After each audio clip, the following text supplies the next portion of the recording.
சென்னை பொதிகை தொலைக்காட்சியும் கரூர் நாரத கான சபாவும் சேர்ந்து தீபாவளி திருநாள் பட்டிமன்றத்தை மிகச்சிறப்பாக நிகழ்த்தி கொண்டிருக்கிறார்கள். இதற்கு வருகை தந்து தீபாவளி திருநாளிலே வாழ்த்துக்களை தரவும் பெறவும் வந்திருக்கக்கூடிய நேயர்கள் எல்லோரையும் வணங்கி மகிழ்கிறேன். நிறைவான மகிழ்ச்சியை எது தரும் என்றால், எல்லா வகையிலேயும் ஒத்து வரக்கூடிய ஒன்றை சொன்னால்தான் அது மகிழ்ச்சியாக இருக்கும். அதை எது தரும்? மனம் தருமா, பணம் தருமா என்பதை நம் முன்னாலே ஒரு கேள்வியாக வைத்திருக்கிறார். அதில் எங்கள் ஐயா குணசேகரன் அவர்கள் மனமே என்ற அணியை தலைமை வகித்து நடத்துகிறார். அடுத்து பேசுகிறவர்கள் செல்வி அபிதா, அதற்கு அடுத்தபடி நாகை நாகராஜா. அதே போல நிறைவான மகிழ்ச்சியை தருவது பணமே என்ற அணிக்கு தலைமை வகிக்கிறார்கள். அவர் பாகை கண்ணதாசன்.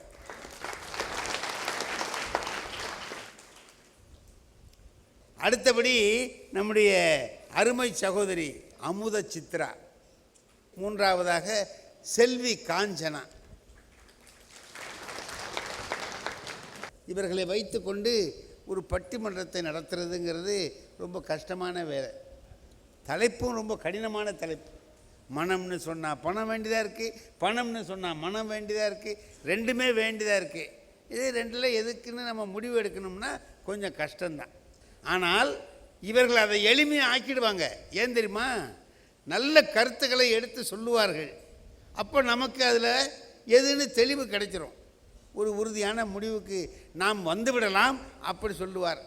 இந்தியாவில் எவ்வளவு பெரிய பணக்காரவங்கள்லாம் இருந்தாங்க. வரலாற்றில் யார் பேராவது இருக்கா? காந்தி பேர் இருக்கு.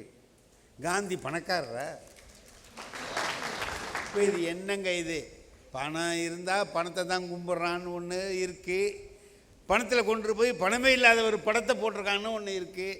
இதில் நம்ம எந்த முடிவுக்கு வர்றது ஒன்றுமே தெரிய மாட்டேங்குது. இவங்க தான் சொல்லணும். இவங்களை கேட்டு தான் நாம் ஒரு முடிவுக்கு வரணும். எங்கள் ஐயா குணசேகரன் அவர்கள் இப்பொழுது மனமே நிறைவான மகிழ்ச்சிக்கு காரணம் என்று பேச வருகிறார்கள். எங்கள் வாழ்வும் எங்கள் வளமும் மங்காத தமிழ் என்ற சங்கே முழங்கு, எங்கள் பகைவர் எங்கோ மறைந்தார், இங்குள்ள தமிழர்கள் ஒன்றாதல் கண்டே. உங்கள் அனைவருக்கும் என்னுடைய தீபாவளி திருநாள் வாழ்த்துக்களை அன்புடன் நான் தெரிவித்துக் கொள்கிறேன். இருப்பதை கொண்டு மகிழ்ச்சி அடைவதுதான் வாழ்க்கையாக இருக்க வேண்டும். எவ்வளவுதான் இருந்தாலும் அதற்கு நமக்கு போதும் என்ற ஒரு எண்ணம் வேண்டும். ஆனால் இன்றைக்கு நாம் என்ன நினைக்கிறோம்? இன்னும் வேண்டும், இன்னும் வேண்டும் என்று அலைந்து கொண்டிருக்கிறோம். அதே போன்று இருப்பதை விட்டு பறப்பதற்கு ஆசைப்படும் என்று சொல்வார்கள்.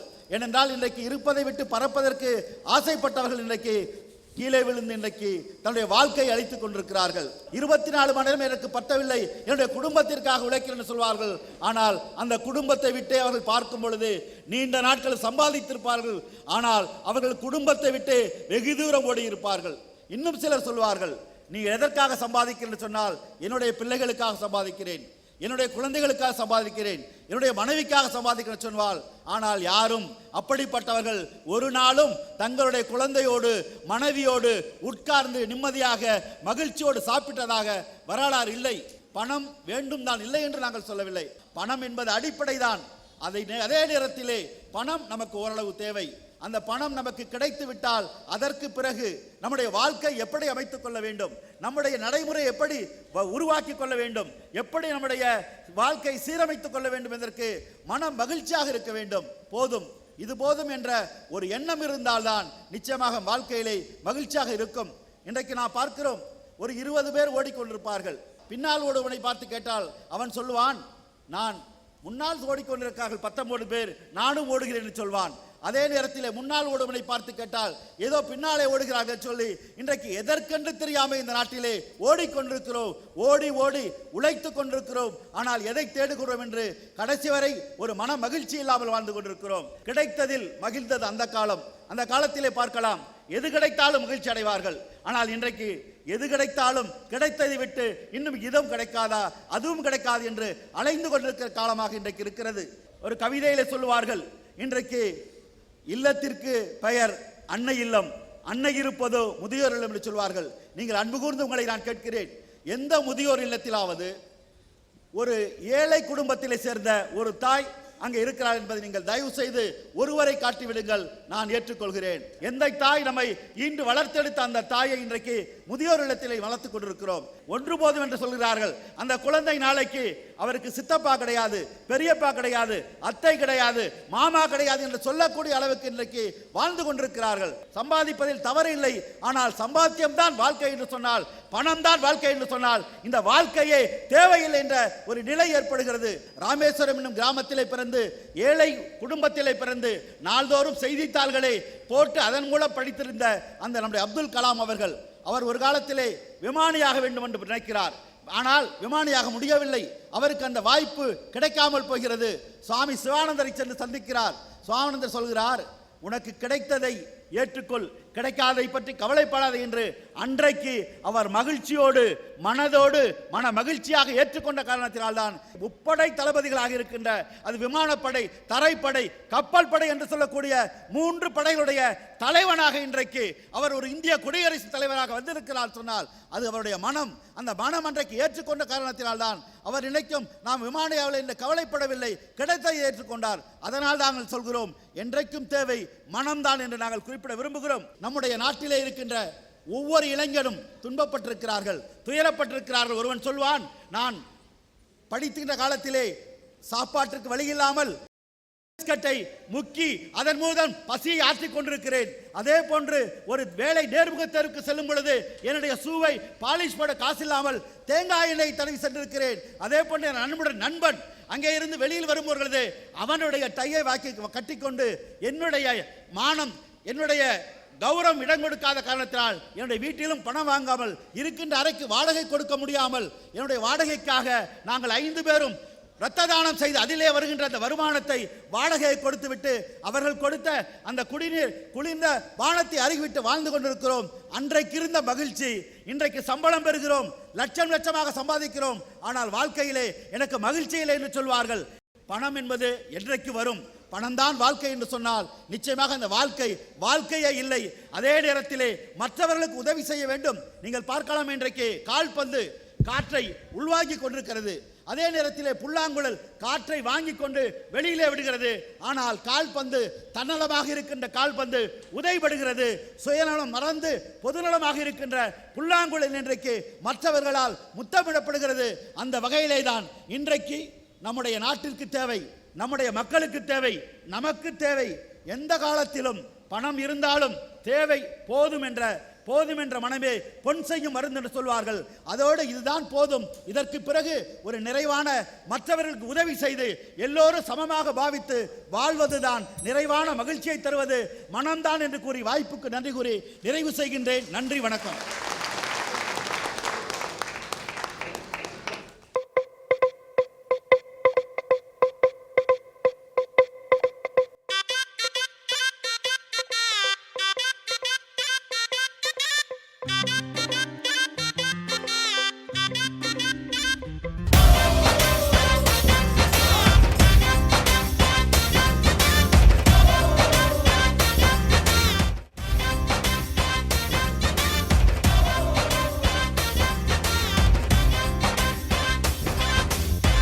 நல்ல கருத்துகளினுடைய பெட்டகம் அவர். நல்ல கருத்துக்களையே அப்படியே பேக் பண்ணி நிறைவாக கொண்டு வந்து அழகாக கொடுத்திருக்கிறார்கள். சம்பாதிக்கிறான், ஆனால் அம்மாவே முதியோர் இல்லத்துக்கு அனுப்பிடுறானே அப்படின்னு கேட்குறார். காலையில் வாக்கிங் போகும்போது ஒருத்தர் பின்னாலே வருவார், மோட்டர் சைக்கிளில் வருவார், கிட்ட வருவார், வாங்கலாம் வண்டியில் போகலான்னு என்னை கூப்பிடுவார். நானே வாக்கிங் போகிறேன், அதையும் கெடுக்கிற மாதிரி அந்த ஆள் வாங்கலை வண்டியில் போகலாம்பார். நான் வாக்கிங் போயிட்டுருக்கேன், போங்க, போயிடுவார். மறுநாள் போகிறார், பேசாமல் போக வேண்டியதானே. கிட்ட வந்து ஐயா வாங்கலை வண்டியில், போய்யா போயிடுவார். ஒரு நாள் மத்தியானம் நல்ல வெயில், மண்டையை உடைக்குது, பஸ்ஸில் இறங்கிட்டேன். அங்கேருந்து எங்கள் வீட்டுக்கு 1 கிலோமீட்டர் நடக்கணும். ஒரு ஆட்டோ பார்க்குறேங்கிட்டப்போ ஒன்றுமே இல்லை, எப்படா இதில் நடந்து போகிறோம், மயக்கம் வருமே அப்படின்னு பார்த்தா ஆள் நடமாட்டமே இல்லை, சரியான வெயில். அப்போ இவர் வந்தார் வண்டியில். எனக்கு சந்தோஷமாக இருக்கு, அப்பா இவர் இன்னைக்கு கூப்பிடுவார், நம்ம இவர் கூட போயிடலாம் அப்படின்ட்டு. என் கிட்ட வந்தாருங்க. வந்தவர் சொன்னார், நீங்கள் தான் நான் கூப்பிட்டா வரமாட்டீங்களேன்ட்டு போயிட்டார். இப்போ அவர் மனசை பற்றி நீங்கள் என்ன நினைக்கிறீங்க? மனம், அந்த மனம் மட்டும் நல்லா இருந்தால் வாழ்க்கையிலே சிறப்பாக வாழலாம் என்பதை பல்வேறு எடுத்துக்காட்டுகள் காட்டி சிறப்பாக சொல்லியிருக்கிறார்கள். இதையெல்லாம் எதிர்கொள்வதற்கு எங்கள் ஐயா பாகை கண்ணதாசன் அவர்கள் வருகிறார்கள். தித்திக்கும் நற்தீபா வழியாம் இந்நாள் திரளாகச் சிறுவரெல்லாம் ஒன்றாய் கூடி எத்திக்கும் பல நிறத்தும் மத்தாப்பைத்தான் எழிலாக கொளுத்தி மன மகிழ்ச்சி கொண்டு சுற்றி பூ போல் சிந்தும் சக்கரத்தை சுழலவிட்டு வேடிக்கை பார்த்து தீயை எட்டி ஒரு அணுகுண்டின் திரியில் மூற்றி எதிர் நின்று மகிழ்வு கொள்ளும் நல்லாளாம் தித்திக்கும் தீபாவளி திருநாள் வாழ்த்துக்களை நேயர்கள் அத்துணை பேருக்கும் பகிர்ந்து கொள்வதிலே நான் பெருமைப்படுகிறேன். நான் நினைத்து பார்க்கிறேன், அன்னை தமிழ் பிறந்ததும் அகத்தியன் இலக்கணம் ஆய்ந்ததும் பொதிகை என்றால் எனக்கு தெரிந்தவரை தமிழ் பட்டிமன்றத்தை பிதாமகராக இருந்து முதல் பட்டிமன்றத்தை ஒளிபரப்பிய பெருமையும் இந்த பொதிகைக்கு உண்டு. நான் கேட்கிறேன், நிறைவான மகிழ்ச்சியை தருவது பணமா மனமானு தெளிவாக தான் பொதிகை தொலைக்காட்சி கேட்டிருக்கு. அவர் என்னத்தையோ குழப்பி இருக்கிறார். ஒரு தீபாவளி திருநாளில் பேசுகிறோம், மனசை தொட்டு சொல்லுங்க, நெஞ்சை தொட்டு சொல்லுங்க, தீபாவளி அன்னைக்கு மகிழ்ச்சியா இருக்கணும், சந்தோஷமா இருக்கணும் அப்படின்னு சொன்னா மனசு என்ன மனசு? நான் கேட்குறேன், உங்க 3 பேரும் நல்ல மனம் படைத்தவர்கள். அடே அப்பா, அந்த நாகை நாகராஜன் உட்கார்ந்துருக்கிற ஸ்டைல பாருங்க, நல்ல மனம் படைத்தவர். அந்த பக்கத்தில் மனம் படைத்தவர், கழுத்து நிறைய அம்புட்டை போட்டுக்கிட்டு மனம் படைத்தவர்கள். இவங்கெல்லாம் நல்ல மனம் படைத்தவர்கள். இவங்களுக்கு பணமே வேணாம், உங்களுக்கு கொடுக்குற தொகையவும் எங்கள்கிட்ட சேர்த்து கொடுத்துருங்க. பணம் இருந்தா தாங்க வாழ்க்கை. தீபாவளிக்கு ஒரு அம்மா சொல்லியிருக்கு புருஷன்ட்ட, எனக்கு நான் பட்டுச்சேலை எடுக்க போறேன், என் பொண்ணுக்கு சுடிதார் எடுக்க போறேன், என் பையனுக்கு பேண்ட் சட்டை எடுக்க போறேன், உங்களுக்கு என்ன எடுக்க போறீங்க? நான் திருவோடு தாண்டி எடுக்க போறேன்ட்டேன். அதை எடுக்கிறேன்னா அதுக்கும் கொஞ்சம் காசு வேணும். ஆமா, திருவோடு வாங்குறதுக்கு. ஆமா, எந்த உலகத்துல இருக்கான்? என் பாட்டன் வள்ளுவன் 2000 ஆண்டுகளுக்கு முன்னாலே தெளிவா சொன்ன, இந்த உலகத்துல காசு இல்லைன்னா வாழ முடியாதுன்னு. பொருள் அல்லவரை பொருளாக செய்யும் பொருள் அல்லது இல்லை பொருள். நானே காசு இல்லைன்னா வாழ்க்கையா? காசு இருக்கும் போதே கட்டின மனைவி கஞ்சி ஊத்த மாட்டேங்கிறான். கண்ணதாசன் ரொம்ப தெளிவா சொன்னார், காசே தான் கடவுள் அப்பா, அந்த கடவுளுக்கும் அது தெரியும் அப்பா, கைக்கு கை மாறும் பணமே உன்னை கைப்பற்ற நினைக்குது மனமே. கைப்பற்ற நினைக்குது மனமேன்ட்டு இவங்க பாக்குறீங்களே. ஏங்க எவ்வளவு பிரச்சனை. தீபாவளிக்கு பாருங்க, இந்த பேக்ரவுண்ட பாருங்களேன், அழகா அப்படி வெடி சிரிக்குது, மத்தாப்பு சிரிக்குது, பிரகாசமா இருக்கணும்னு சொன்னா காசு இருந்தா தான். ஒரு அம்மா என்ன பண்ணாங்க, தீபாவளி பலகாரம் செஞ்சுக்கிட்டு பக்கத்து வீட்டுல எல்லாம் காட்டிக்கிட்டு போனாங்க. பக்கத்து வீட்டுக்கார அம்மா கேட்டாங்க, இவ்வளவு தீபாவளி பலகாரம் செஞ்சிருக்கியடி, இதுல உங்க வீட்டுக்காரி எதை விரும்பி சாப்பிடுவார், அது எதை போட்டாலும் திங்கும். வள்ளுவன் தெளிவா சொன்ன, அறம் பொருள் இன்பம்னா பொருளை நடுவுல ஏன் வச்சான் தெரியுமா வள்ளுவன்? அரண் ஈனும் இன்பமும் ஈனும் திறன் அறிந்து தீதின்றி வந்த பொருள்னு தெளிவா நெத்தியில் அடிச்சது மாதிரி வள்ளுவன் சொன்ன. நீங்க என்ன பேசுறீங்க? ஸ்கூல் பிள்ளைய ஸ்கூல்ல சேர்க்கறதுக்கு எத்தனை அப்பன் கஷ்டப்படுறான் தெரியுமா? ஒரு காலத்துல எல்லாம் குழந்தைய பிஸ்கட்டு பிஸ்கட்டுன்னு வச்சுக்க, இப்ப எல்லாம் ஃபீஸ் கட்டு, அப்பா ஃபீஸ் கட்டுப்பா ஃபீஸ் கட்டு. ஆட்டோ வாசகத்துல தெளிவா வைரமுத்து சொன்னதை எழுதி வச்சிருக்கிறாங்க, கருவறை முதல் கல்லறை வரை சில்லறை தேவை. குழந்தை பிறக்கிறதுல இருந்து பிறப்பு சான்றிதழ், ஸ்கூல்ல சேர்க்கறதுக்கு ஜாதி சான்றிதழ், வருமான சான்றிதழ், ஒண்ணுக்கு நீங்க போய் பாருங்களேன், ஒவ்வொரு ஆபீஸ்லயும் பாருங்க, புஷ்ன்னு எழுதி வச்சிருக்கேன். என்ன அர்த்தம்? தள்ளு. உள்ள எழுதியிருக்கேன் புல் இழு, தள்ளு இழு, தள்ளுனாத்தான் இழுத்தாத்தான் எல்லாம் நடக்கும். லஞ்சம் வாங்கினேன் கைது செய்தார்கள், லஞ்சம் கொடுத்தேன் விடுதலை செய்தார்கள். சார் காசு தான் சார் மனுஷனை பாடாப்படுத்திக்கிட்டு இருக்கு. காசு இல்லைன்னா அந்த உலகத்தில் வாழ முடியாது. பணம் பந்தியிலே, குணம் குப்பையிலே, இதை பார்த்து அறிந்து நடக்காதவர் மனிதரில்லே, பிழைக்கும் மனிதரில்லே. அபிராமி பட்டர் அபிராமிட்ட கேட்கும் போது கூட தெளிவா கேட்டார். என்ன கேட்டார் தெரியுமா? தனம் தரும். அபிராமிட்ட கூட கேளு, காசை கேட்கறது தப்பு இல்லைனார பட்டரு. தனம் தரும், கல்வி தரும், ஒரு நாளும் தளர்வு. தனம் தரும்னா என்ன அர்த்தம்? என்னது தனம் தரும்னா என்ன? தனம் தரும்னா அம்பாள்கிட்ட போய் நம்ம கேட்டோம்னா தனம் பொருள் தருவாள், அள்ளி தருவாள். தனம்னா தனம்னா பொருள், காசு. இந்த பிள்ளைங்க வந்து நடன நாட்டிய நிகழ்ச்சிகள் பிரமாதமா ஆடிச்சுங்க. கரூர் என்று சொன்னாலே வரலாற்று சிறப்பு மிக்க ஊர் என்பதற்கு ஒரு மிகப்பெரிய எடுத்துக்காட்டு. நான் கேட்கிறேன், நல்ல மனசு இருக்குன்னு அந்த பிள்ளைய வந்து ஆடி இருந்துச்சுன்னா நம்ம ரசிச்சிருப்போமா? என்ன காஸ்டியூம், என்ன அழகு, என்ன நர்த்தனம், என்ன நளினம், ஒன்னுக்கும் காசு சார், ஒன்னுக்கும் காசு. அண்ணன் தம்பி ஒரு வீட்டில் வந்து சேர்ந்து அடிக்கிறாங்க. அப்பன் சிரிச்சுக்கிட்டு இருக்கேன். ஏன்னா அண்ணன் தம்பி சேர்ந்து அடிக்கிறாங்க, நீ சிரிச்சுக்கிட்டு இருக்கேன்னா இதுலயாவது சேர்ந்து இருக்காங்களே.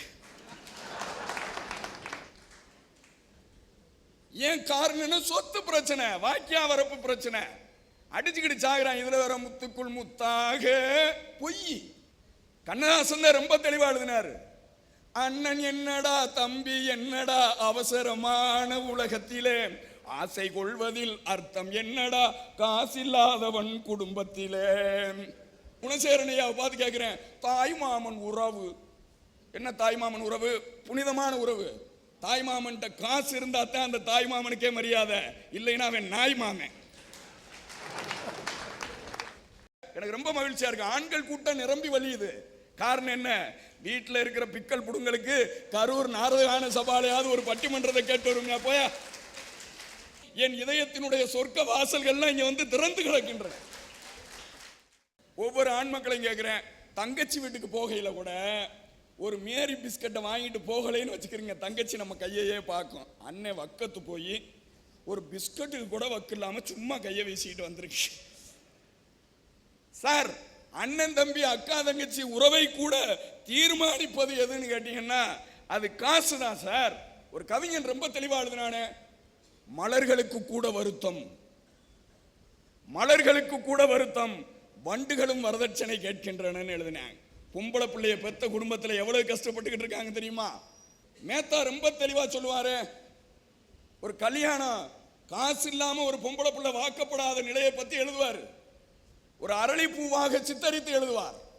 தலைப்பு வந்து அரளிப்பூ அழுகிறது. பூக்களிலே நானும் ஒரு பூவாக புறப்படுத்தேன், பூவாக புறப்படுத்தும் பூமாலையாகலையே, பூமாலையாகலையே ஒரு பொன் விரல்கள் தீண்டலையே என்று எழுதுகிறார் என்று சொன்னால் காசு இருந்தா தான் சார் கல்யாணம். ஒரு கவிஞன் சொன்னான், கந்தையானாலும் கசிக்கு கட்டு. பின்னால எழுதுறான் ஒரு கவிஞன், அது காயும் வரை அதை கட்டுவதுன்னு கேட்டானே. வீட்டுக்கு ஒரு மரம் வளர்ப்போம், சரி வீடே இல்லை என்ன செய்வதுன்னு கேட்கிறானே. அவங்கள்ட்ட போய் மானம், கூழானாலும் குளித்து குடி, நான் குளித்து விட்டு வருவதற்குள் இன்னொருவன் குடித்து விட்டு போனால் நான் என்ன செய்வதுன்னு வறுமையிலே உழல்கிறானே. அவன்கிட்ட போய் மனசு என்ன சார்? மனசு காசா சார்? ஆகஸ்ட் 15க்கு ஒரு வயசான பெரியவர் தேசிய கொடியை பார்த்து கனவு கண்டுகிட்டு இருக்கிறார். என்ன கனவு தெரியுமா? வைரமுத்து கவிதையிலே சொல்லுகிறேன், அவன் பட்டு வேட்டி பற்றிய கனவில் இருந்த போது அவன் கட்டியிருந்த கோவணமும் களவாடப்பட்டது என்று எழுதுகிற இந்த தேசத்திலே ஒருவேளை சோற்றுக்கும் உண்பதற்கும் உடுப்பதற்கும் வழிகளின்றி பெருவார் ஏழையர்கள் இந்த தேசத்திலே அலைகிற பொழுது அவர்கள் எல்லாம் மகிழ்ச்சியாக வாழ வேண்டும் என்று சொன்னால் பணம் தான் தேவை, பணம் தான் பிரதானம். நிறைவான மகிழ்ச்சி என்று கேள்வி கேட்டிருக்கிறார்கள். நிறைவான மகிழ்ச்சி என்பதற்கு பொருள் என்ன தெரியுமா? ஆசைகள் பூர்த்தியாவதுதான் நிறைவான மகிழ்ச்சி. ஆசைகள் பூர்த்தியாக வேண்டும் என்று சொன்னால் பொருளாதாரம் மேலோங்குகிற பொழுதுதான் நிறைவான மகிழ்ச்சி கிடைக்கும் என்பதாக சொல்லி வாய்ப்பிற்கு நன்றி கூறி அத்துணை பேருக்கும் தீபாவளி திருநாள் நல்வாழ்த்துக்களை மீண்டும் ஒரு முறை காணிக்கையாக்கி விடைபெறுகிறேன். வணக்கம். நன்றி. நல்ல செய்திகள், நிறைய செய்திகள், கவிதைகள் எல்லாம் சொல்லியிருக்கிறார். ஆனால் பணம் இல்லாமல் என்ன செய்ய முடியும்னு கேட்குறார். ஏதாவது செய்ய முடியுமா? ஒன்றுத்துக்கு ஆகாது. பணம் இல்லை. இந்த இதெல்லாம் வெடி கிடின்லாம் வச்சுருக்கீங்களே, வெடி காசு கொடுத்தா தானே கொடுப்பேன். பலகாரம் செய்யணும்னா பணம் வேணும்ல. அப்பா அம்மா எல்லாம் உறவுலாம் இல்லை அப்படின்னு சொல்லி சொன்னார்.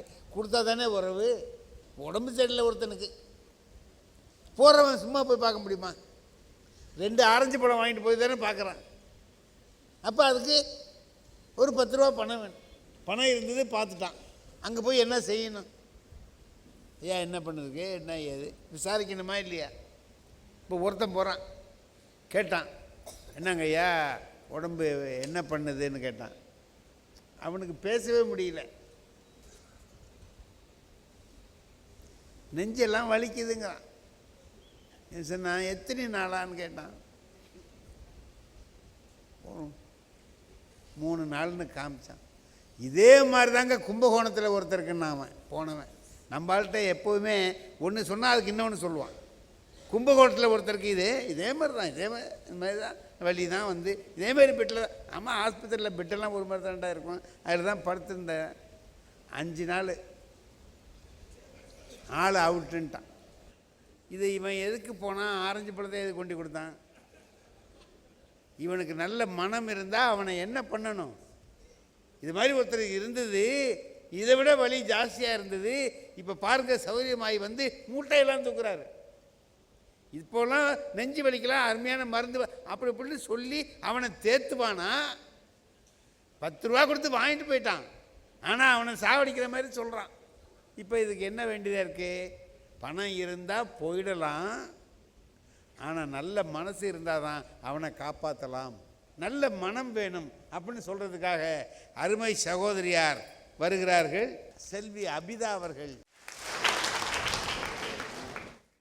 ஜோதிமதி ஆடரவும் சூழுமலை நீதி தழைக்குமலை ஞான தபோதரை வாவென்று அழைத்த திருவண்ணாமலை மக்கள் சார்பாக அகமகிழ்ந்த வணக்கலையும் தீபாவளி திருநாள் நல்வாழ்த்துக்களையும் தெரிவித்துக்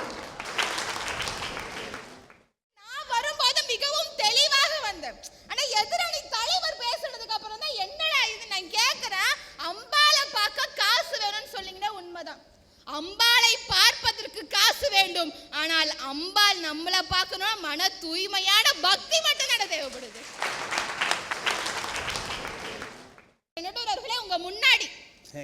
உங்க முன்னாடி ஒரு பக்கம் பேர பிள்ளைகள்லாம் இருக்காங்க, இன்னொரு பக்கம் பொட்டி நிறையாக பணம் இருக்கிறது. உங்களுக்கு நிறைவான மகிழ்ச்சி இந்த ரெண்டுத்துல எது தரும்? பேர பிள்ளைகளை தான் நான் விரும்புவேன். தீர்ப்பு வந்துடுச்சு இல்ல?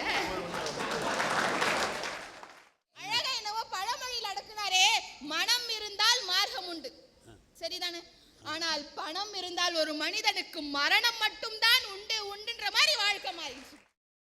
பெரியார் கிட்ட போய் பொது நலத்துக்கும் சுயநலத்துக்கும் வித்தியாசம் என்னன்னு கேட்டாங்களாம். அதுக்கு பெரியார் அழகாக சொன்னார், மழை பெய்வது பொதுநலம், அதை கொடை வைத்து தகர்ப்பதுதான் சுயநலம்னு சொன்னார். அழகா ஒரு கவிஞர் எழுதுவார், 2 கரம் கூப்பி நீங்கள் இறைவனை வணங்குவதை காட்டிலும் 1 கரம் நீட்டி நீங்கள் மற்றவர்களுக்கு உதவி செய்து பாருங்கள், அங்கே நீங்களே இறைவனாக உருவெடுப்பீர்கள். ஐயா அழகா அப்துல் கலாம் ஐயாவை பத்தி சொன்னாங்க. உண்ணலாம் உறங்கலாம் விழிக்கலாம் என்றிருந்த இளைஞர்களை எல்லாம் மக்களை எல்லாம் தட்டி எழுப்பி விழிக்கலாம் படிக்கலாம் ஜெயிக்கலாம் சாதிக்கலாம் என்று சொன்ன வச்ச ஐயா டாக்டர் ஏபிஜே அப்துல் கலாம் ஐயா அவர்கள். 10 நாள் பட்டினி கிடந்த பாரதியின் வாயிலிருந்து என்ன வார்த்தை வந்துச்சு? எத்தனை கோடி இன்பம் படைத்தாய் இறைவான்னு சொன்னா, தன்னுடைய திறமையால நின்னார்னு சொன்னாக்கா காரணம் நல்ல மனசு அவர்கிட்ட இருந்துச்சு. அச்சமில்லை அச்சமில்லை அச்சம் என்பது இல்லை. இச்சகத்திலோர் எல்லாம் எதிர்த்து நின்ற போதிலும் அச்சமில்லை அச்சமில்லை அச்சம் என்பதில்லை. பிச்சை வாங்கி உண்ணும் வாழ்க்கை பெற்று விட்ட போதிலும் அச்சமில்லை அச்சமில்லை அச்சம் என்பதில்லை. ஏன்னா பிச்சை எடுத்து கூட வாழலாம், ஆனா மனுஷன் பணத்துக்காக பயந்து சாக கூடாதுன்னு சொன்னேன். இன்னைக்கு படிச்சவெல்லாம் பணத்துக்காக என்னன்னா பண்றாங்கய்யா, என்னன்னா கோல்மால் நடக்குது பணத்துக்காக. பணத்துக்காக செத்தவன உயிரோட இருக்கன்றான், உயிரோட இருக்கணும் செத்தன்றான். வாழ்க்கை எங்கெங்கயோ போயிட்டுயா, ஒண்ணுமே புரியல இந்த உலகத்துல. உண்மையான மன நிறைவு இருந்துச்சுன்னா அங்க இருக்கு மகிழ்ச்சி. அதனாலதான் அழகா பாரதி சொன்னா, படித்தவன் சூதும் வாதும் செய்தால் போவான் போவான் ஐயோ என்று போவான். இப்படி சாதாரணமா இல்ல, ஐயோடு சாவான். காரணம் மனம் இருக்கணும், நல்ல மனம். உலகத்திலேயே உண்மையான அன்புன்றது 2 இடத்துல இருக்கு. ஒன்னு அப்பாவுடைய அன்பு, ஒரு சின்ன நடந்த சம்பவத்தை சொல்லணும்னு ஆசைப்படுறேன். சொல்லுங்கம்மா, சொல்லுங்க. அதாவது அப்பா என்ன பண்ணாரா, ஒரு கஷ்டமான குடும்பம், மிகவும் கஷ்டமான குடும்பம், ஒருவேளை சாப்பாட்டுக்கு கூட வழி இல்லாத குடும்பம். அந்த குடும்பத்துல ஒரே ஒரு ஆண் பிள்ளைய கஷ்டப்பட்டு படிக்க வைக்கிறாங்க, படிக்க வச்சு பெரிய ஆள் ஆக்குறாங்க. பெரிய ஆள் ஆகி அந்த புள்ள மாசம் 1 லட்சம் ரூபாய் சம்பாதிச்சு. மாசம் சம்பளம் 1 லட்சம் ரூபாய் சம்பாதிச்சு. அந்த 1 லட்சம் ரூபாவை கொண்டு வந்து அவங்க அம்மா கையில கொடுத்தான். இந்தாம்மா, இது அப்பா கிட்ட கொடுத்துருமா. ஏன்பா நீயே அப்பா கிட்ட கொடுப்பான்னாங்க. இல்லம்மா நீயே போய் அப்பா கிட்ட கொடுத்துருமான்னாங்க. அவங்க அம்மாவுக்கு கஷ்டமா போச்சு. என்னடா இது, மாசம் சம்பளம் வாங்கி அப்பா கிட்ட கொடுத்துருந்தா மன நிறைவு மகிழ்ச்சி இருந்திருக்குமே, ஆனா அவன் என்கிட்ட வந்து கொடுத்துட்டானே. நைட்ல அவங்க அம்மாவுக்கு சுத்தமா தூக்கமே வரல. ஒருவேளை உணவு இல்லாமல் கூட வயிற்றுல துணி போட்டு படுத்த காலத்தில் கூட நிம்மதியான தூக்கம் இருந்துச்சு. ஆனா இன்னைக்கு லட்ச கணக்கில் பணம் இருக்கு, ஆனா தூக்கம் வரலையே கடவுளேன்னு ஏங்கிட்டு இருக்காங்க. ஏங்கிட்டு இருக்கும்போது காலையில விடியும் போது உடனே அந்த புள்ள போய் நேரா அவங்க அப்பா கிட்ட போய், அப்பா பஸ் பாஸ்க்கு ஒரு 1000 ரூபாய் பணம் வேணும்ப்பான்னு சொன்னேன். உடனே அவங்க அம்மா கேட்டாங்க, இந்தாப்பா இந்த 1 லட்சத்தை உங்க அப்பா கிட்ட கொடுப்பான்னு. நான் கொடுக்க மாட்டேமான்னு. ஏப்பா இப்படி பண்ற, மனசு கஷ்டமா இருக்குப்பா, புள்ளைய நாங்க சரியா வளர்க்கலையோன்ற ஏக்கம் எனக்கு வந்துடுச்சுப்பா, தூக்கம் வரலப்பான்னு சொன்ன உடனே அந்த புள்ள என்ன தெரியுமா சொன்னுச்சு, அப்படிலாம் இல்லம்மா, நான் படிக்கிற காலகட்டத்தில் பஸ்ஸுக்கு காசு வேணும்ப்பான்னு சொன்னேன். அப்போ எங்கள் அப்பா பாக்கெட்ல இருந்து 10 ரூபா எடுத்து கொடுத்தாரு. அப்போ எங்கள் அப்பா கை மேலே இருந்துச்சு, என் கை கீழே இருந்துச்சுமா. அப்பா எல்லாரும் கேன்டீனில் வாங்கி சாப்பிட்றாங்கப்பா, எனக்கும் வாங்கி சாப்பிட ஆசையாக இருக்குப்பான்னு சொன்னப்போ எங்கள் அப்பா பாக்கெட்ல இருந்து பைசா எடுத்து கொடுத்தாரு. அப்போ எங்கள் அப்பா கை மேலே இருந்துச்சு, என் கை கீழே இருந்துச்சுப்பா. அப்பா ட்ரெஸ் எல்லாம் கிழிஞ்சு போச்சுப்பா, ஒரு சட்டை வாங்கணும்ப்பான்னு சொன்னேன். அப்போ கூட தான் இடுப்புல இருந்த அருணா கயிறை விற்று காசு கொடுத்தாரு. அப்ப கூட எங்க அப்பா கை மேல இருந்துச்சு, என் கை கீழே இருந்துச்சுமா. ஆனா இன்னைக்கு 1 லட்சம் ரூபாய் சம்பாதிச்சுட்டேன்றதுக்காக நான் எங்க அப்பா கிட்ட பணம் கொடுத்தா என் கை மேல போயிடு, எங்க அப்பா கை கீழே போயிடுமா, ஒரு நாள் அதுக்கு அனுமதிக்க மாட்டேன்னு சொன்னாக்க அங்க நிக்கிறது என்ன, பணத்தை காட்டிலும் நல்ல மனம் மட்டும்தான். கையில் கொஞ்சம் காசு இருந்தால் நீதான் அதற்கு எஜமானன். கழுத்து வரைக்கும் காசு இருந்தால் அதுதான் உனக்கு எஜமானன். நீங்கள் காசுக்கு எஜமானாவதும் காசு உங்களுக்கு எஜமானாவதும் உங்களின் கையில் தான் இருக்கிறது என்று சொல்லிக்கொண்டு, நேற்று என்பது உடைந்து போன பானை, நாளை என்பது மதில் மேல் நிற்கும் பூனை, இன்று என்பது கையில் இருக்கும் வீணை. இன்றைய வீணையை நல்ல மனதோடு வாசியுங்கள், அன்பு நெஞ்சங்கள் உங்களோடு இருக்கும் என்று சொல்லிக்கொண்டு, எதிர்க்க துணிந்தால் தமிழ் மீளும், எதற்கும் துணிந்தால் தமிழ் ஆளும். வாய்ப்புக்கு நன்றி, வணக்கம்.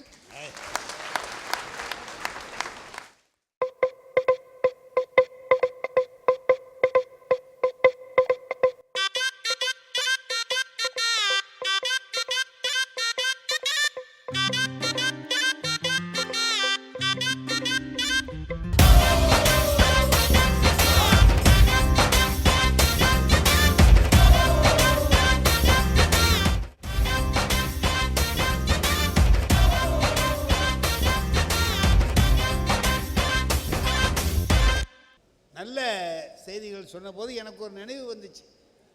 அம்மா கையில் கொடுத்தான், அப்பா கையில், அப்பா கை தாழ்ந்துடக்கூடாது, அப்பா கை உயரமாக இருக்கணும்.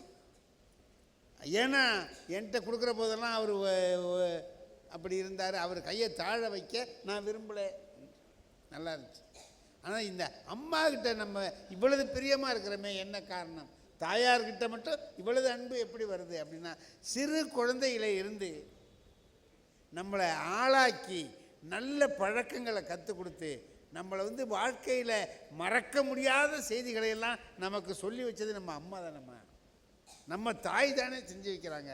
ஒரு உதாரணம் பார்த்தோம்னா, சின்ன குழந்தையாக இருக்கிற போது கையை எடுத்து வச்சு பருப்பு கடை பருப்பு கடை பருப்பு கடைன்னு சொல்லி விளையாட்டு கற்றுக் கொடுத்தாங்கல்ல, அதை சொல்லி கொடுக்குற போதே நமக்கு எப்படி சொல்லி கொடுக்குறாங்க, இது சோறு, இது குழம்பு, இது கறி, இது கூட்டு, இது பொரியல், எதெல்லாம் வீட்டில் இல்லையோ அதெல்லாம் சொல்லி எல்லாத்தையும் போட்டு பிசைஞ்சு பருப்போடு சேர்த்து, இந்தா உனக்கு, இந்தா அண்ணனுக்கு, இந்தா அக்காவுக்கு, இந்தா எய்த்த வீட்டில் கூட்டாளி இருக்கானே அவனுக்கு, அவனுக்கு இவனுக்குன்னு எல்லாருக்கும் கொடுக்குறது.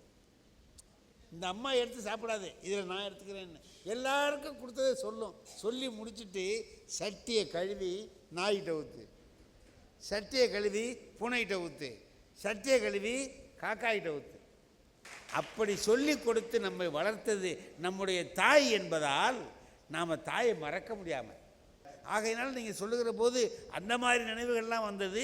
இவைகளையெல்லாம் எதிர்கொள்வதற்கு அமுத சித்ரா அவர்கள் வருகிறார்கள்.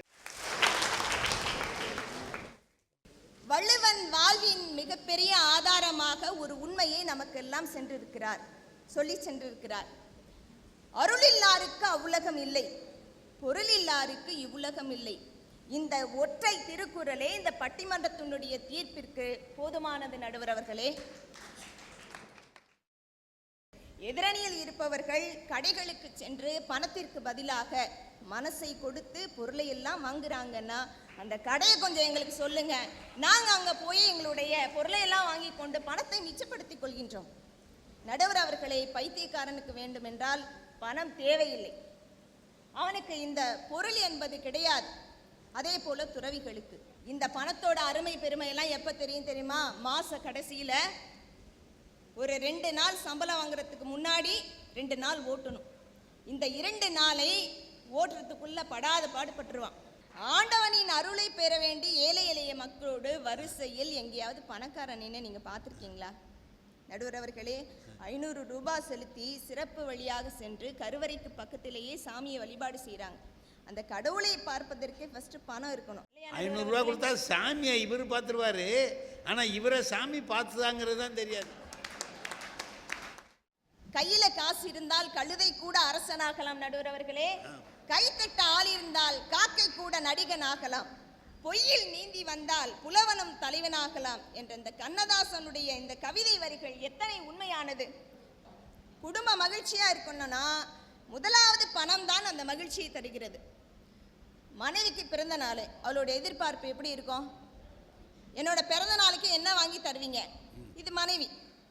நான் என்னையே தந்துட்டேன், இது கணவன். இது போதுமா? ஒரு 1000 ரூபாயை வைத்து வாழ்த்தி நீ நல்லாயிரு என்று சொல்லும் போது அந்த மனைவி முகத்துல தெரியும் பாருங்க ஒரு மகிழ்ச்சி.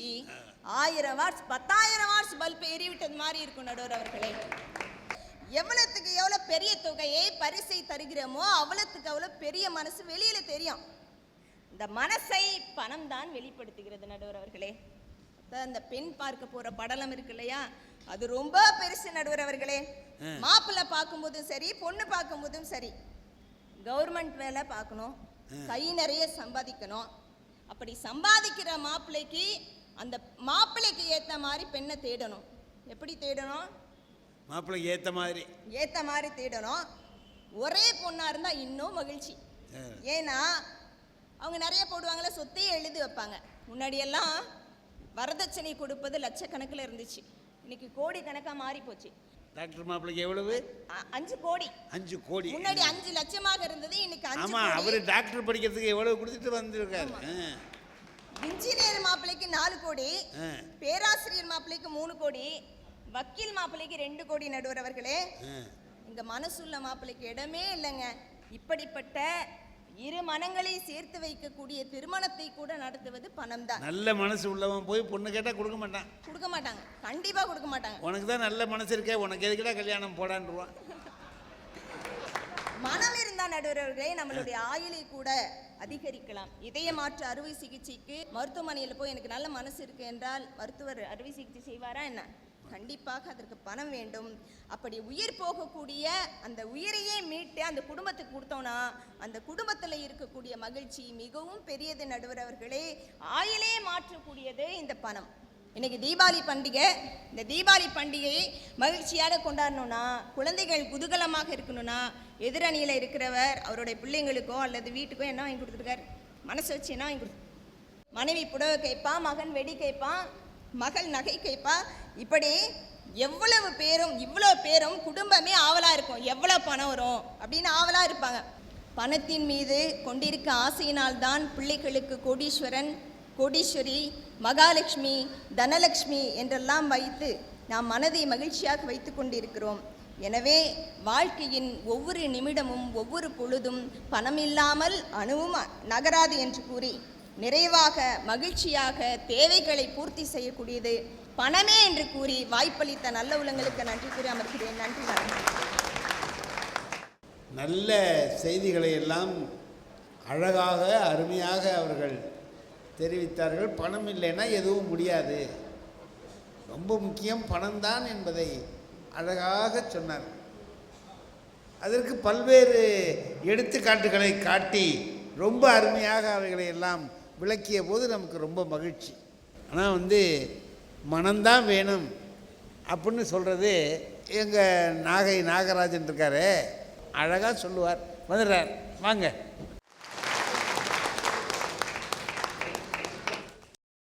நீங்கள் யோசிச்சு பாருங்க, மகாத்மா காந்தியை பற்றி பேசுகிறோம், ஜவஹர்லால் நேருவை பற்றி பேசுகிறோம், சுதந்திர போராட்ட வீரர்களை பற்றி பேசுகிறேன். நான் அடிப்படையில் எதிரிலே இருக்கிறவர்களுக்கு ஒரே ஒரு கேள்வி கேட்கிறேன், எதிரிலே இருக்கிறவர்களுக்கும் கேட்கிறேன். நல்ல மனம் படைத்த தலைவர்கள் ஆண்டுகள் பல ஆனாலும் நினைவிலே இருக்கிறார்களே. மகாத்மா காந்தி வாழ்ந்த பொழுது அதிக பணத்தோடு இந்தியாவில் வாழ்ந்த ஒரு பணக்காரனுடைய பெயரை இந்த மன்றத்தில் சொல்லுங்க. நாகராஜன் பட்டிமன்றம் பேச நிறுத்திடுறேன். இன்னைக்கு பணக்காரன், நாளைக்கு ஏழை. ஆனால் நல்ல மனசுள்ளவே தமிழ்நாட்டில் எத்தனை முதலமைச்சர்கள் இருந்தாலும் எங்களை போன்ற இளைஞர்கள் பெயருக்கு பின்னால் 10 பட்டம் போட்டுக் கொள்கிறோம் என்று சொன்னால், இந்த தமிழ் தேசத்தில் கல்வியை இலவசமாக்கிய கர்ம வீரர் காமராஜரை பணக்காரரா? கண்ணதாசன் கேள்வி மட்டுமா கேட்டார்? அண்ணன் என்னடா தம்பி என்னடான்னு. பணத்தின் மீது தான் பக்தி என்ற பின் பந்த பாசமே ஏதடா, பதைக்கும் நெஞ்சினை அணைக்கும் யாவரும் அண்ணன் தம்பியர் தானடா. அண்ணன் தம்பியர் தானடா, பதைக்கும் நெஞ்சினை அணைக்கும் யாவரும் அண்ணன் தம்பி. செம்பரம்பாக்கம் ஏறி திரண்டு சென்னைக்கு வந்துடுச்சு. என்ன நடந்துச்சு? நண்பர்களே, பெரியோர்களே, மனிதநேயம் இல்லை என்று சொல்லுகிற இந்த மாநிலத்தில், இந்த தேசத்தில் என் சென்னை இளைஞர்களின் நல்ல மனம் சென்னை பணம் என்ன பண்ணுச்சு? பணத்துக்கே அதிபதியாக இருக்கிற எம்ஏஎம் அண்ணாமலை செட்டியார் டயர் மேல 14 மணி நேரம் உட்கார்ந்திருந்தார் தண்ணிலேயே. ஒரு ஃபயர் சர்வீஸ் மேன் வெங்கடேசன் பேரு கொண்டு போய் ஒரு புளி சாதம் பொட்டலத்தை 14 மணி நேரம் கழிச்சு ஐயா அரசர்கிட்ட கொண்டு போய் கொடுத்தா. அந்த புளி சாதத்தை வாங்கிய அண்ணாமலை அரசர் சொன்னார், நான் திருப்பதியிலே போய் வெங்கடாஜலபதியை பார்த்ததில்லை, 14 மணி நேர பசியை ஒரு பிடி சோத்திலே கொண்டு வந்து நிறைவேற்றினையே நீதான் கடவுள். எங்க அண்ணன் கேட்டார், பிள்ளைங்க பிஸ்கட் பிஸ்கட்னு கேட்கறதுக்கு போல ஃபீஸ்கட்னு கேட்குது. நான் என்ன கேட்குறேன்?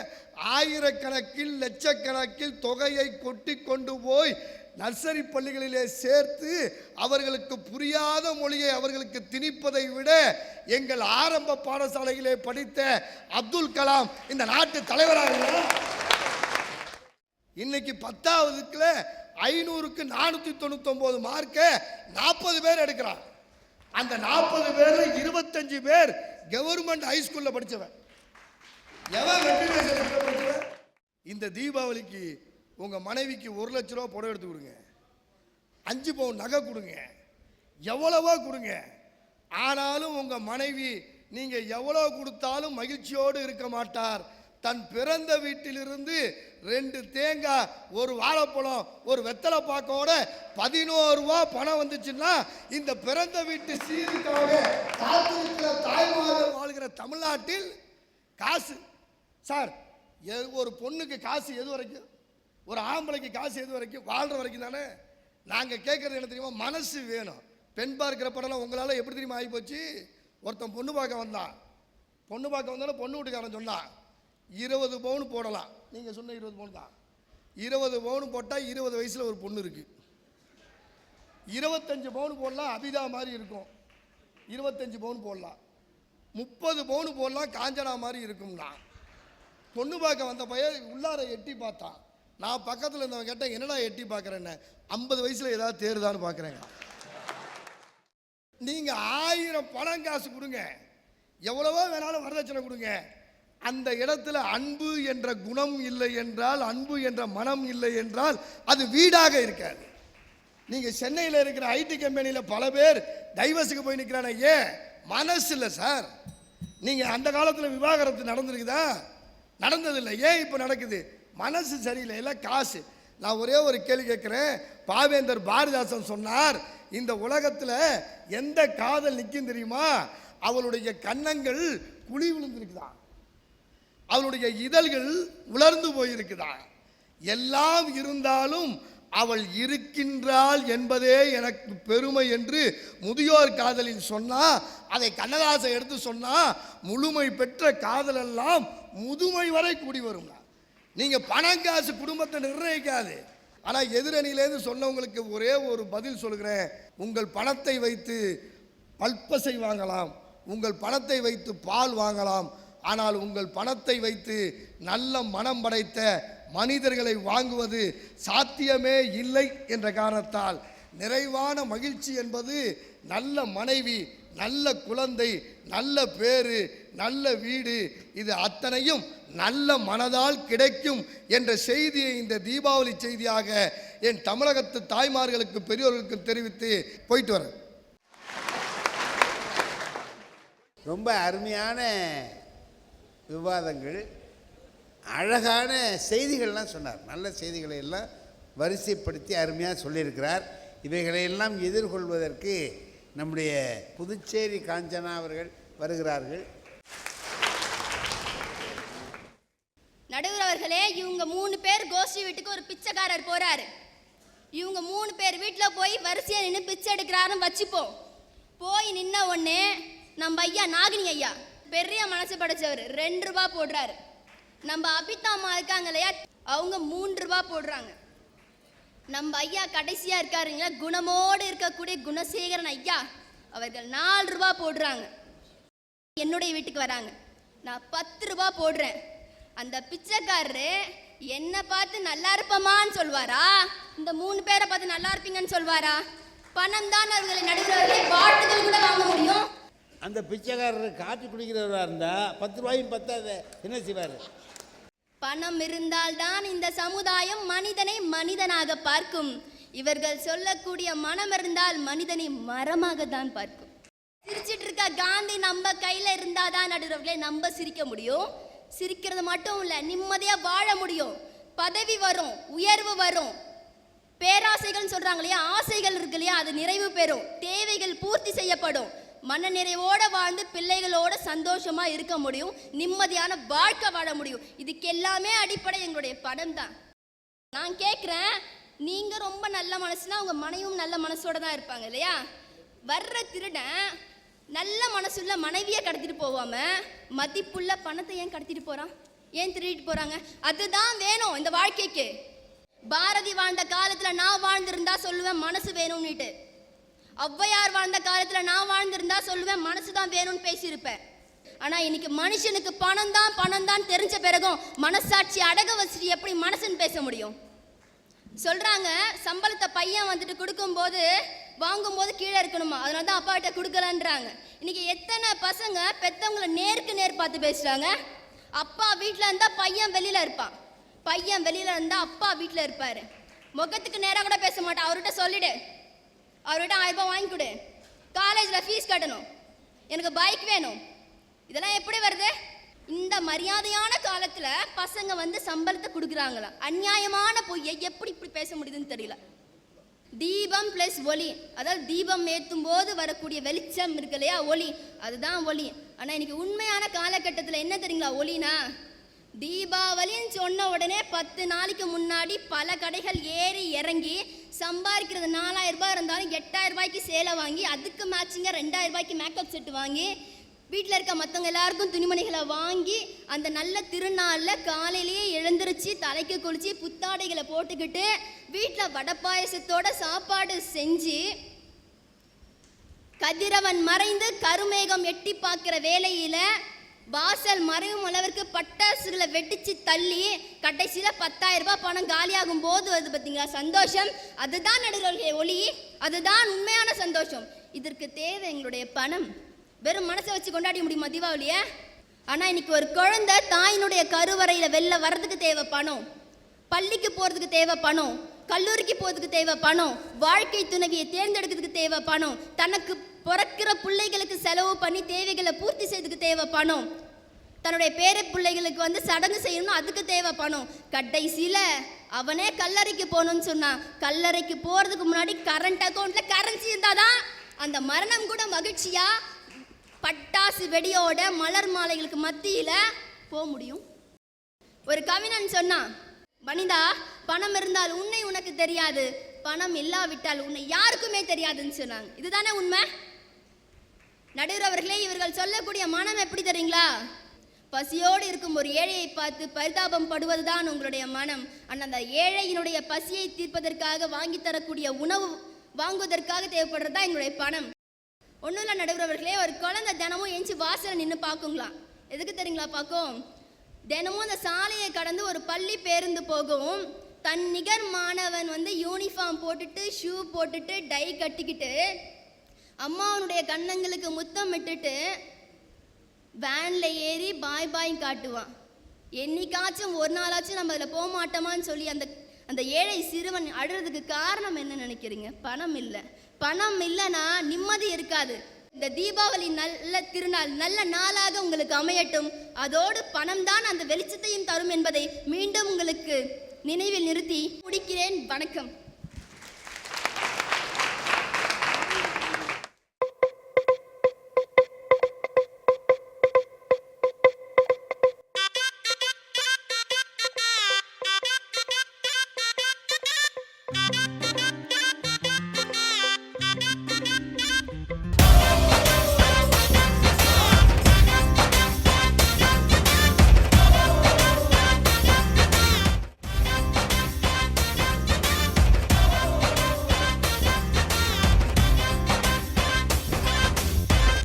மணிமணியான கருத்துக்களை ரொம்ப அழகாக சிறப்பாக சொல்லி பணம் தான் வேணும் என்பதை நிறுவிவிட்டு போயிருக்கிறார். எல்லாரும் பேசியாச்சு. மனம் என்பது மனிதனை வாழ வைக்கக்கூடியது. பணம் என்பது வசதியாக வாழ வைக்கிறது. பணம் என்பது ரொம்ப வலிமையானது. அது மாதிரி ஒரு வலிமையான விஷயம் வேறு எதுவுமே இல்லை. கிருபானந்த வாரியார் அவர்கள் ஒரு முறை ஒரு செய்தி சொன்னார். ஒரு பெரிய பணக்காரர், ஒரு 1000 கோடிக்கு மேலே அவருக்கு சொத்து இருக்கும். பேச்செல்லாம் முடிஞ்ச உடனே அவர் வீட்டில் சாப்பாடு. வாரியார் அங்கே போகிறார். போன உடனே கேட்குறார் அந்த பெரியவர்கிட்ட, ஐயா, நமக்கு எல்லாமா சேர்த்து எவ்வளவு சொத்து தேருங்கன்னு கேட்குறார். அதுக்கு அந்த பெரியவர் சொன்னார், 15 லட்சம்னார். 1000 கோடிக்கு மேலே சொத்து வச்சுக்கிட்டு 15 லட்சம்னு சொல்கிறான், போய் புழுவுறான்னு நினச்சிக்கிட்டு, சரி வேறு ஏதாவது கேட்டு பார்ப்போம் அப்படின்னு நினச்சிக்கிட்டு, ஐயாவுக்கு என்ன வயசு ஆச்சுன்னு கேட்டாரான். அவன் சொன்னானா, 5 வயசு ஆகுதுங்கிறான். 80 வயசு, 5 வயசுன்னானா? அட அண்ட புழுவனாக இருப்பான் போல இருக்கே. அவருக்கு 4 பையனும் இருக்கானுன்னு தெரியும். இது கேட்போம், உண்மையை சொல்கிறானா போய் சொல்கிறானா பார்ப்போன்னுட்டு. எத்தனை பசங்க உங்களுக்குன்னு கேட்டான். ஒரே ஒரு பையதான்ட்டான். இப்போ வாரியாரால் அதுக்கு பிறகு சும்மா இருக்க முடியல. ஏயா இப்படி போய் புழுவுறேன்ட்டார். வாரியார்கிட்ட அவர் சொல்கிறார், நான் போய் சொல்லலைங்களே. ஐயா, இவ்வளவு சொத்து வச்சுக்கிட்டு 15 லட்ச ரூபா தான் இருக்குன்னு சொன்னியே. ஆமாம் சொன்னேன். நீங்கள் என்ன நினைக்கிறீங்க, இந்த மில்லு, இந்த வயல், இதையெல்லாம் நான் சொல்லலையேன்னு நினைக்கிறீங்க? அது என் கூட வராதுங்க. கொஞ்சம் தான தர்மம் பண்ணியிருக்கிறேன், 15 லட்சம் தான் பண்ணியிருக்கிறேன். அது மட்டும் என் கூட வரும். அதனால் அதை என்னுடைய சொத்து. இப்போ ஒரு 5 வருஷமாக தான் நல்ல புத்தி வந்து நல்ல காரியங்களுக்காக கொடுத்துக்கிட்டு இருக்கிறேன். அது 15 லட்ச ரூபா. இந்த 5 வருஷமாக நல்ல காரியம் செஞ்ச பாருங்கள், அதுதான் என்னுடைய வாழ்நாள். மற்றதெல்லாம் என் வாழ்நாள் இல்லை. அதனால் 5 வருஷம்னு என் வயசை சொன்னேன். 4 பையனும் இருக்கானோ, ஒரு பையன் சொன்னீங்களேன்னு கேட்டாரான். இருங்க காட்டுறேன் அப்படின்ட்டு, டேய் இங்கே வான்னு வேலைக்காரனை கூப்பிட்டார். நம்ம பெரிய பிள்ளைய கூப்பிட்டுவா. அவன் போனான். வேலைக்காரன் திரும்பி வந்தான். ஐயா சினிமாவுக்கு போகிறாராம் பொண்டாட்டியோட, இப்போ வர முடியாதுன்னு சொல்லிட்டாரு. சரி 2வது பையன் இருப்பான், அவனை கூப்பிட்டுவான். அவர் இப்போ கிளப்புக்கு போகிறாராம், சீட்டாட, வர முடியாதுன்னு சொல்லிட்டார். 3வது பையனை கூப்பிட்டுவான். அவன் எங்கே போகிறான், ஃப்ரெண்ட்ஸை பார்க்க போகிறான்னா, இப்போ வர முடியாது, நாளைக்கு முடிஞ்சால் பார்க்குறேன்னு சொல்கிறாரு.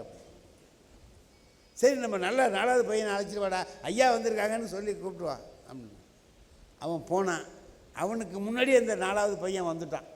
வரும்போதே கையில் ஒரு லோட்டாவில் சொம்பில் தண்ணி இலையை எடுத்துக்கிட்டு வந்தான். அப்பா ஐயாவை சாப்பிட சொல்லுவோமா? இலையை போட்டு சாப்பிட சொல்லலாம், நான் எடுத்துக்கிட்டு வந்துட்டேன். அந்த பெரியவர் சொன்னார், இவன் தான் என் பிள்ளை. கீச்சாங்குப்பம்னு பக்கத்தில் ஒரு ஊர். அங்கே சுனாமி வந்துச்சு. ஒருத்தனுக்கு பிள்ளை போயிடுச்சு. 1 லட்ச ரூபாயை கலெக்டர் கொடுத்தார். ஒரு 6 மாதம் கழித்து அவன் பிள்ளை வேதாரண்யத்துக்கிட்ட போய் ஒதுங்கிடுச்சு. அங்கே இருக்கிறவன் பார்த்தா அந்த பிள்ளைக்கு அடையாளம் சொல்ல தெரியல, யார் எங்கள் அப்பா அம்மான்னு சொல்ல தெரியல. அப்புறம் ஒருத்தர் நாகப்பட்டினம் கீச்சாங்குப்பத்துலேருந்து போனவர் அந்த பிள்ளையை பார்த்துட்டு அது இவன் மொபைலில் அப்படின்னு சொன்னார். அதுக்கு பிறகு வந்து சேர்ந்ததுங்க. அதுக்கிடையில் 8 மாதம் ஆயிடுச்சு. அந்த புள்ள வந்த உடனே அந்த மீனவன் என்ன செஞ்சான் தெரியுமா? நேராக ஓடி போய் கலெக்டரை பார்த்து, நீங்கள் கொடுத்த 1 லட்ச ரூபா இந்த இருக்கு, என் புள்ள வந்துட்டேன்னு.